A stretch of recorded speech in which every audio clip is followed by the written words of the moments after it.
Au matin du 26 juin 2023, un convoi de camions militaires circulait prudemment le long d'une route poussiéreuse près de Namigua, une ville de la province de Bam, Burkina Faso.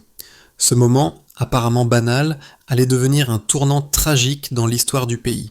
Quelques heures plus tard, des explosions secouaient la zone, tuant 34 militaires et volontaires. Cette embuscade dévastatrice ne faisait pas seulement partie de l'aggravation de la crise dans le nord du pays, elle représentait aussi un test pour le gouvernement de Traoré. Dans cette région, où les écoles et les marchés étaient vides, comment le capitaine Ibrahim Traoré allait-il redéfinir la sécurité et la souveraineté de son pays ? Dans un contexte de violence croissante, le capitaine Ibrahim Traoré a pris une décision radicale en 2022. Il ne laisserait pas le pays sombrer dans l'abandon. Alors que les forces militaires nationales étaient délassées, avec des attaques quotidiennes sur le territoire, Traoré a promis de redéfinir la défense du Burkina Faso. Sa vision de la sécurité totale par la dignité nationale allait au-delà de la simple défense militaire. Il croyait fermement que si l'État ne pouvait pas protéger chaque village, il devrait permettre à chaque village de se protéger lui-même. Mais la mise en œuvre de cette politique n'était pas sans risque. Le pays se retrouvait face à une crise humanitaire, des déplacements massifs de population et un manque d'infrastructures. La question était simple. Cette approche innovante serait-elle suffisante pour inverser la tendance et redonner espoir à une population épuisée par des années de guerre ? Traoré, malgré l'opposition et les scepticismes, savait que pour sauver son pays, il devait d'abord restaurer sa dignité. Le 26 juin 2023, l'attaque contre le convoi militaire près de Namigua n'était que le prélude d'une intensification dramatique du conflit au Burkina Faso. Cette embuscade qui a coûté la vie à des soldats et à des volontaires locaux s'inscrivait dans un cadre beaucoup plus vaste. La province de Bam, un bastion stratégique au cœur du pays, était en train de devenir le centre névralgique d'une guerre qui mettait en péril la survie même de l'État. Le Burkina Faso, un pays autrefois stable et florissant, était plongé dans un tourbillon de violence, de désespoir et de déplacements massifs. Environ 6000 écoles avaient fermé leurs portes d'ici la fin de l'année 2024 et plus d'1 million d'enfants avaient perdu l'accès à l'éducation. Pour les habitants de Bam, la guerre ne se résumait pas à une simple bataille militaire. Les villages étaient dévastés, les marchés désertés, et les communautés se retrouvaient dans une situation de quasi-abandon. Mais au milieu de ce chaos, une lueur d'espoir a émergé. Le capitaine Ibrahim Traoré, à la tête de l'État depuis 2022, a proposé une vision radicale. Transformer chaque village en une forteresse, chaque citoyen en un défenseur de la nation. Dans le contexte de Bam, cette stratégie allait être mise à l'épreuve d'une manière très dure. Située au carrefour stratégique entre la capitale Ouagadougou et les zones frontalières nord, Bam devenait une ligne de défense indispensable. Perdre Bam signifierait couper l'oxygène au reste du pays. Les insurgés, notamment les groupes comme Janim et ISG, ont vu dans cette province une cible cruciale à atteindre. La bataille pour Bam n'était pas qu'une question militaire. C'était un symbole de la résilience nationale. Le capitaine Ibrahim Traoré, en prenant le pouvoir en 2022, savait qu'il héritait d'un pays à la dérive. Les forces militaires étaient démoralisées et épuisées, incapables de faire face à l'ampleur de l'insurrection qui secouait le pays. Mais Traoré, plutôt que de se tourner vers des solutions militaires classiques, a opté pour une approche inédite. Il a proposé de transformer le Burkina Faso en une nation où chaque citoyen serait un acteur de la sécurité.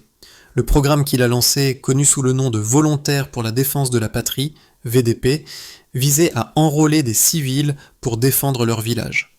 À la fin de l'année 2022, plus de 9000 Burkinabés ont postulé pour rejoindre ce programme. Bien que ce modèle ait suscité des critiques, notamment sur l'efficacité d'une formation de seulement 14 jours pour des civils non entraînés, il est devenu un élément clé de la stratégie de défense de Traoré.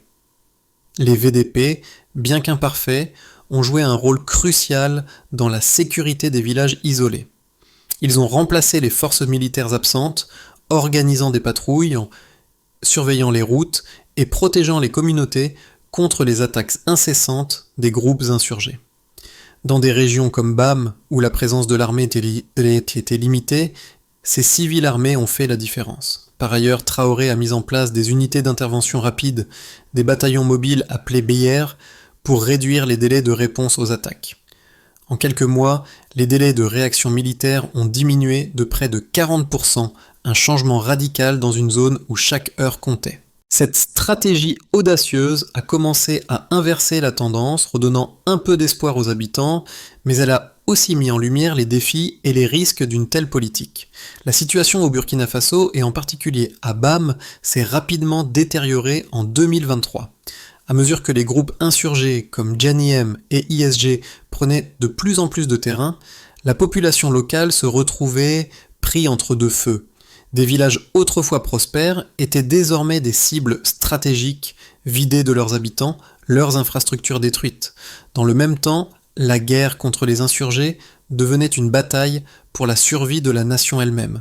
La décision de Traoré de donner aux civils la responsabilité de leur propre défense a créé un tournant dans ce contexte. Alors que les forces militaires peinaient à tenir la ligne, les volontaires pour la défense de la patrie, VDP, se sont retrouvés à la tête de la résistance dans de nombreuses régions reculées où l'ennemi frappait durement. Les attaques des insurgés étaient brutales et fréquentes. En 2023, des embuscades ont fait des dizaines de morts parmi les civils, les militaires et les volontaires. Mais dans ce chaos, une nouvelle forme de solidarité a émergé. Dans les villes comme Kongoussi et Rollo, les VDP ont non seulement défendu leur village, mais ont également organisé des réseaux d'entraide pour soutenir les familles des combattants, souvent en donnant de leur propre poche pour acheter des munitions ou fournir des soins médicaux aux blessés. Ce type de mobilisation communautaire a renforcé le moral non seulement des VDP, mais aussi des civils qui ont vu dans cette résistance une forme de dignité retrouvée. C'était plus qu'une simple lutte militaire. C'était une guerre pour le cœur et l'âme du Burkina Faso. En parallèle, le gouvernement de Traoré a intensifié ses efforts pour doter ses forces de défense de matériel plus moderne. En 2024, le Burkina Faso a commencé à recevoir des blindés, des véhicules de transport et des unités d'artillerie en provenance de la Russie, de la Chine et de la Turquie. Ces équipements ont renforcé la capacité de réponse rapide du pays. Les bataillons d'intervention rapide, BIR, formés à la mi-2025, ont permis de réduire de 40% le délai de réponse militaire dans la zone frontalière. Cette approche mobile et brutalement efficace a bouleversé les rapports de force. Cependant, les attaques continuaient, et chaque victoire militaire semblait précieuse mais fragile. Les groupes armés, bien que décimés par les frappes ciblées, ne cessaient de frapper et de se regrouper, cherchant à briser la détermination de la nation. Mais Traoré, avec son approche innovante, a cherché à imposer une nouvelle réalité, une guerre menée non seulement par l'armée, mais par toute la nation. Le modèle des VDP est devenu un facteur clé dans la défense de Bam, car il a permis aux villages d'organiser leur propre défense, souvent plus rapidement et plus efficacement que les unités régulières de l'armée. Le réseau de surveillance locale a été renforcé, des systèmes d'alerte ont été mis en place, et des patrouilles de nuit ont commencé à multiplier leur présence. Mais tout n'était pas parfait. Des erreurs ont été commises. Certaines unités du VDP ont fait preuve d'un manque de discipline, et la surveillance dans certaines régions restait insuffisante. Pourtant, malgré ces imperfections, le sentiment de solidarité et de responsabilité commune a continué à croître, et, de manière plus importante encore, le moral des troupes et des civils a augmenté. Traoré savait que la clé du succès résidait dans la capacité de chaque citoyen à se battre pour la survie de son propre village, mais aussi pour la survie de la nation dans son ensemble. Entre 2023 et 2025, plusieurs changements notables ont eu lieu au Burkina Faso, principalement grâce à l'initiative de Traoré et de ses VDP. Les résultats étaient visibles sur le terrain, notamment dans les zones les plus touchées par le conflit. En 2024, l'introduction de nouveaux équipements militaires a marqué un tournant significatif. Le pays a reçu plus de 100 véhicules blindés de la Russie et de la Chine, ainsi que des unités d'artillerie mobile, qui ont permis de renforcer la mobilité et l'efficacité des forces armées. Les premières analyses indiquent que le temps de réponse aux attaques a diminué de près de 40% dans le corridor nord, une amélioration remarquable par rapport à la situation de 2023, où les communautés attaquées devaient attendre des jours, voire des semaines, pour voir arriver des renforts. Ce changement a eu un impact direct sur la sécurité des villages, réduisant le nombre de morts et de blessés dans les attaques. Dans certaines régions comme Kongoussi et Rollo, des réseaux de surveillance locaux ont été formés et les patrouilles de nuit ont augmenté de 300% entre 2023 et 2025. Ces patrouilles ont permis de signaler les menaces plus tôt et certains villages ont même mis en place leur propre système d'alerte. Le taux de déplacement de civils, qui avait augmenté de manière significative en 2023, a diminué de plus de 500 en mars 2025 par rapport aux chiffres de février 2025, ce qui montre l'efficacité croissante des stratégies locales de défense. Cependant, malgré ces progrès, la situation restait fragile. Les déplacements internes restaient élevés et des incidents liés à l'excès de force de la part de certains VDP ont été signalés. Entre 2024 et 2025, des dizaines de cas ont été documentés par des organisations de défense des droits humains, dans lesquels des membres des VDP ont été accusés de violences contre des civils. Néanmoins, ces incidents ne doivent pas occulter les progrès réalisés. Une étude menée par l'ACAPS a révélé que la confiance du public dans les forces de sécurité nationale avait bondi de 42% en 2023 à 72% en 2025. Un signe clair que les efforts du gouvernement Traoré portaient leurs fruits. En même temps, l'impact de la politique de Traoré sur les communautés locales est devenu plus évident. Des milliers de civils ont rejoint le programme des VDP, contribuant ainsi à la défense de leurs propres terres. La solidarité s'est renforcée, avec des femmes organisant des collectes de fonds pour acheter des équipements pour les VDP et soutenir leurs familles. Ce phénomène a donné lieu à un sentiment d'appartenance et d'unité nationale inédit. Le Burkina Faso, et en particulier BAM, est passé d'une situation de peur et de désespoir à un modèle de résistance où chaque citoyen avait un rôle à jouer. Cela ne signifie pas que la guerre était gagnée, mais il y avait un tournant tangible. Le pays commençait à retrouver sa dignité à travers l'action collective. L'initiative de Traoré a fait l'objet de critiques, notamment de la part de ceux qui considéraient l'enrôlement massif de civils comme une démarche risquée. Certains analystes ont mis en doute l'efficacité d'un programme où des civils, après seulement 14 jours de formation, se retrouvaient armés et responsables de la sécurité de leur communauté. Il était également question du danger d'une militarisation excessive de la société, où les civils armés pourraient potentiellement perdre leur discipline et exacerber la violence.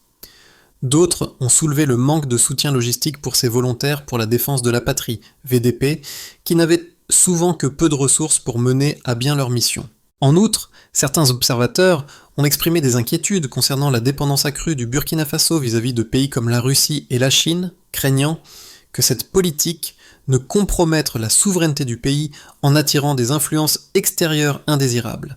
Ils soutiennent que l'État ne devrait pas devoir compter sur des puissances étrangères pour rétablir la paix interne. Cependant, ces critiques ne tiennent pas entièrement compte des circonstances exceptionnelles auxquelles le Burkina Faso faisait face. La situation était d'une telle gravité que les solutions classiques ne pouvaient pas s'appliquer.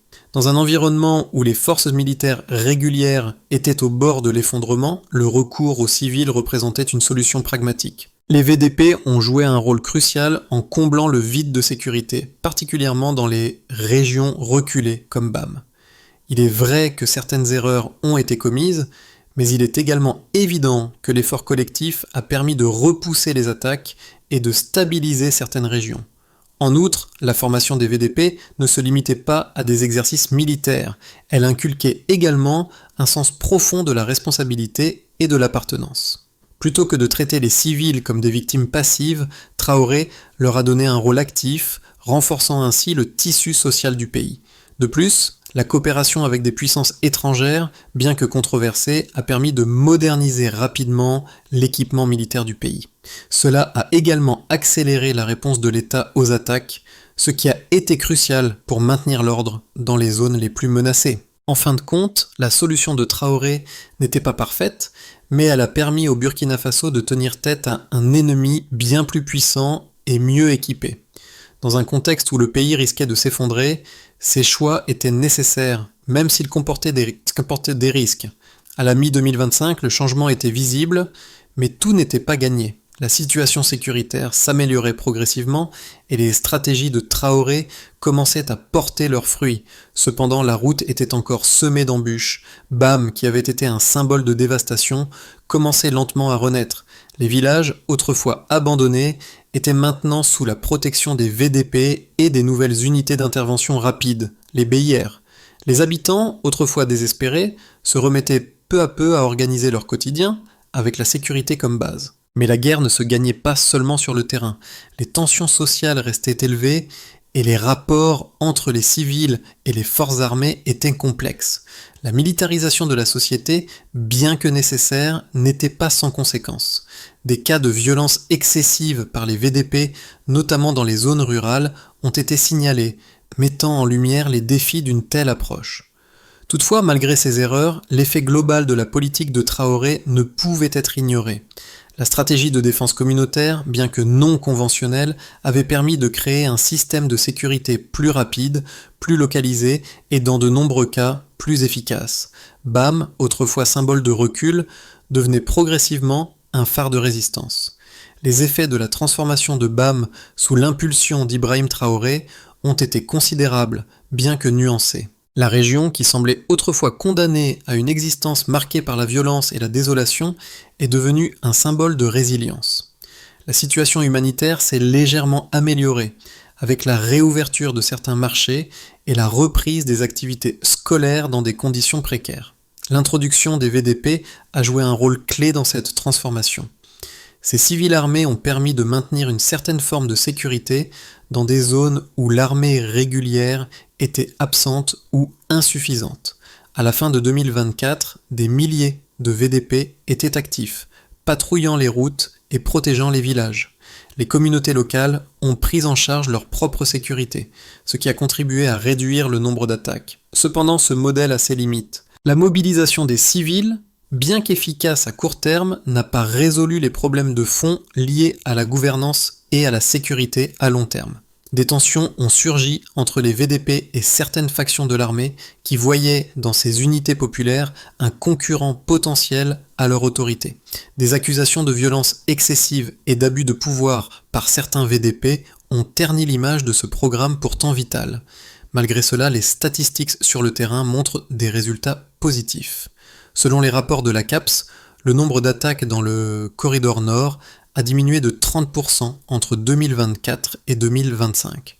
Le nombre de déplacés internes a également baissé, passant de plus de 1 million en 2024 à environ 600 000 en 2025. Ces chiffres montrent que la stratégie de défense communautaire, bien qu'ayant ses défauts, a permis de limiter les pertes humaines et de stabiliser certaines zones. Une autre conséquence positive de cette politique a été l'augmentation de la confiance du public envers l'armée nationale. Une étude menée en 2025 a révélé que 72% des Burkinabés avaient une image favorable des forces de sécurité contre seulement 42% en 2023. Cela a renforcé le sentiment de cohésion nationale, malgré les difficultés persistantes. En revanche, cette approche a aussi exacerbé certains défis. Les VDP, bien qu'ils aient été un rempart face à l'insurrection, ont eu du mal à maintenir la discipline et la coordination, en particulier dans les zones rurales. Des tensions ont émergé entre les volontaires et les autorités locales, notamment en ce qui concerne le contrôle des ressources et la gestion des armes. Le manque de formation approfondie pour ces civils a parfois entraîné des dérives, notamment des violences contre des populations perçues comme des sympathisants des insurgés. Ces incidents ont terni l'image de ce programme et mis en lumière les dangers d'une militarisation excessive de la société civile. Néanmoins, malgré ces problèmes, le programme VDP a globalement contribué à la reprise de BAM et à la sécurisation de certaines régions. Le plus grand défi pour Traoré et son gouvernement reste de trouver un équilibre entre une défense communautaire forte et une armée professionnelle capable de maintenir l'ordre et la discipline à long terme. Les efforts de reconstruction doivent maintenant s'orienter vers l'amélioration des infrastructures, le renforcement de l'état de droit et la réconciliation nationale. À l'horizon de 2025 et au-delà, 3 scénarios principaux se dessinent pour le Burkina Faso, chacun influencé par les choix stratégiques de Traoré et l'évolution de la situation sur le terrain. Passons au premier scénario, celui d'une stabilisation progressive qui semble le plus optimiste. Si les réformes de défense communautaire et les initiatives de réarmement continuent de montrer des résultats positifs, il est possible que le Burkina Faso commence à voir une amélioration durable. Les villages protégés par les VDP et les unités mobiles comme les BIR pourraient continuer à repousser les insurgés, offrant ainsi un répit aux zones dévastées par le conflit. En outre, la réouverture progressive des écoles et des marchés offrirait un soutien psychologique à la population, renforçant la résilience du pays. L'augmentation de la confiance publique dans l'armée, comme l'indiquent les dernières enquêtes, pourrait permettre au gouvernement de maintenir une stabilité relative et de relancer l'économie dans les régions sécurisées. Toutefois, ce scénario dépend fortement de la capacité du gouvernement à résoudre les tensions internes entre les VDP et l'armée régulière, ainsi qu'à limiter les abus de pouvoir. Venons-en au second scénario, celui d'un statu quo avec des améliorations limitées qui semblent plus probables. Si les progrès sur le terrain restent significatifs, il est probable que le pays continue de se stabiliser lentement. Cependant, les défis structurels, comme la pauvreté persistante, la corruption et les tensions sociales, pourraient limiter la portée de ces améliorations. Les violences sporadiques et les abus de certains VDP pourraient continuer à créer des frictions, freinant la reconstruction complète de certaines régions. De plus, la dépendance croissante vis-à-vis des soutiens extérieurs, notamment de la Russie et de la Chine, pourrait nuire à la souveraineté du pays à long terme. Enfin, examinons le troisième scénario, celui d'une dégradation de la situation, bien que moins probable, qui reste une possibilité. Si les groupes insurgés parviennent à renforcer leur position, s'ils bénéficient d'un soutien extérieur accru ou si les divisions internes au gouvernement se creusent, le pays pourrait basculer vers une situation de guerre totale. Dans ce cas, les VDP risqueraient de perdre de leur efficacité face à un ennemi mieux armé et plus organisé. La société civile, déjà épuisée, pourrait se retrouver dans une situation encore plus désastreuse, avec un nombre de déplacés encore plus élevé et une résilience de moins en moins possible. Ce scénario pourrait également entraîner un renversement du gouvernement de Traoré si celui-ci n'est pas en mesure de maintenir l'unité nationale et la stabilité politique. Quoi qu'il en soit, il est certain que le Burkina Faso se trouve à un tournant décisif. Le chemin vers une paix durable passe par la réconciliation nationale, la consolidation de la gouvernance et la formation d'une armée professionnelle capable de protéger et de servir la population de manière efficace et équitable. Si le pays parvient à maintenir un équilibre fragile entre défense communautaire et force militaire, il pourrait ouvrir la voie à une reconstruction progressive. Mais cette solution nécessitera encore du temps, des ressources et une solidarité nationale accrue. À ce stade de l'histoire, la situation au Burkina Faso et à Bam résonne bien au-delà des frontières du pays. Le modèle de défense communautaire mis en place par Ibrahim Traoré pourrait être une leçon pour d'autres nations confrontées à des défis similaires. La guerre pour la survie de la nation et de ses citoyens a mis en évidence une vérité universelle. La sécurité ne se résume pas seulement à des armes et à des militaires. Elle réside dans l'engagement de chaque citoyen, dans leur capacité à se défendre, à protéger leur communauté et à faire face ensemble aux défis. Mais cette approche ne doit pas être vue simplement comme une réponse à une situation extrême. Elle soulève des questions plus larges sur la nature de la souveraineté et de l'État moderne. Que signifie vraiment la souveraineté dans un monde où les pays sont souvent confrontés à des ingérences extérieures et à des forces internes de déstabilisation ? Le cas du Burkina Faso montre que l'autodéfense communautaire, tout en étant essentielle dans un contexte de guerre asymétrique, ne doit pas remplacer une armée nationale forte et un état de droit solide. La reconstruction du pays ne se fera pas uniquement par la force militaire, mais aussi par la régénération de la confiance, de la solidarité et de la dignité au sein des communautés. C'est dans ce contexte que les Burkinabés, notamment dans des régions comme Bam, ont montré une résilience exemplaire. La solidarité entre les familles, les volontaires et même les institutions publiques et privées a permis à certaines communautés de reprendre leur vie, malgré les terribles difficultés. Ce qui s'est passé à Bam, c'est plus qu'une simple victoire militaire. C'est une victoire de l'esprit humain, une démonstration de ce que l'on peut accomplir lorsqu'une nation se bat pour sa dignité collective. pour que le Burkina Faso puisse réellement se relever des dévastations de la guerre, une série de mesures essentielles doivent être mises en œuvre. En premier lieu, il est crucial de renforcer l'état de droit et d'améliorer la gouvernance pour que les efforts de défense communautaire puissent perdurer. La mise en place d'une structure juridique qui encadre les activités des VDP et garantit qu'ils opèrent dans le respect des droits de l'homme est indispensable. Cela inclut la formation continue des volontaires, non seulement sur les tactiques militaires, mais aussi sur les principes de justice et d'éthique. En deuxième lieu, la reconstruction des infrastructures doit être une priorité. Les routes, les écoles et les cliniques abandonnées doivent être restaurées pour permettre à la vie civile de reprendre. Le secteur de la santé, particulièrement touché par le conflit, doit recevoir une attention particulière. Des programmes de santé publique doivent être lancés pour prévenir la propagation de maladies dans les zones reculées et garantir que les victimes de guerre reçoivent les soins nécessaires. En troisième lieu, il est vital de favoriser le développement économique local. Les fermes, les petites entreprises et les marchés doivent être soutenus par des incitations économiques et des investissements. Des partenariats avec des ONG et des agences de développement internationales peuvent être essentiels pour relancer l'économie. En quatrième lieu, la réconciliation nationale est un élément clé du processus. Des initiatives de dialogue entre les différentes factions du pays, y compris les militaires, les civils et les autorités locales, sont nécessaires pour apaiser les tensions et construire un avenir commun. Enfin, un système de sécurité durable doit être mis en place avec une armée professionnelle bien formée et équipée. Si le Burkina Faso parvient à réunir ces éléments, il pourra non seulement restaurer la paix, mais aussi établir une société plus forte et plus résiliente face aux défis futurs. BAM, une province autrefois perçue comme une zone de dévastation et de perte, s'est progressivement transformée en un symbole de résilience. Là où les villages étaient autrefois désertés, où les marchés ont été vides et les écoles fermées, un nouveau souffle de vie a émergé, soutenu par la détermination de ses habitants.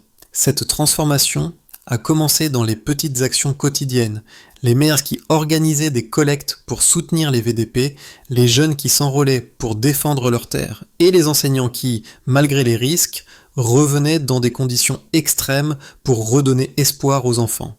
Ces petites victoires, parfois ignorées, ont été les pierres angulaires du renouveau. Et au cœur de ce renouveau, Ibrahim Traoré a joué un rôle clé en faisant de la défense de la dignité nationale un élément central de son programme. La victoire à BAM ne réside pas seulement dans la reconquête militaire, mais dans la résilience du peuple burkinabé, qui, même dans les moments les plus sombres, a refusé d'abandonner. Aujourd'hui, BAM n'est plus simplement un champ de bataille. C'est un lieu où l'espoir se renforce à chaque geste de solidarité. Il nous rappelle que même dans les périodes les plus difficiles, le courage et l'unité peuvent redonner vie à un pays et à ses citoyens. L'histoire de BAM et de la résilience des Burkinabés est une leçon universelle. Elle nous rappelle que, même dans les moments les plus sombres, la solidarité, la dignité et l'unité peuvent triompher. Le Burkina Faso, à travers son peuple, nous montre qu'une nation forte ne dépend pas uniquement de ses institutions, mais aussi de l'engagement de ses citoyens. À travers l'exemple de BAM, il est évident que la reconstruction ne réside pas uniquement dans la reconstruction physique des infrastructures, mais dans le renforcement des liens communautaires et dans la restauration de la confiance. Alors que le pays continue de se reconstruire, il est important de réfléchir à cette question. Que pouvons-nous, en tant que communauté mondiale, apprendre de l'engagement des Burkinabés pour renforcer la paix et la stabilité dans nos propres sociétés ? L'histoire de BAM n'est qu'une étape dans un parcours plus large, mais elle nous invite à penser à la manière dont chacun de nous peut contribuer, à sa manière, à l'édification d'un avenir plus solidaire. Partageons cette histoire et inspirons-nous de la force collective des Burkinabés pour bâtir un monde plus résilient.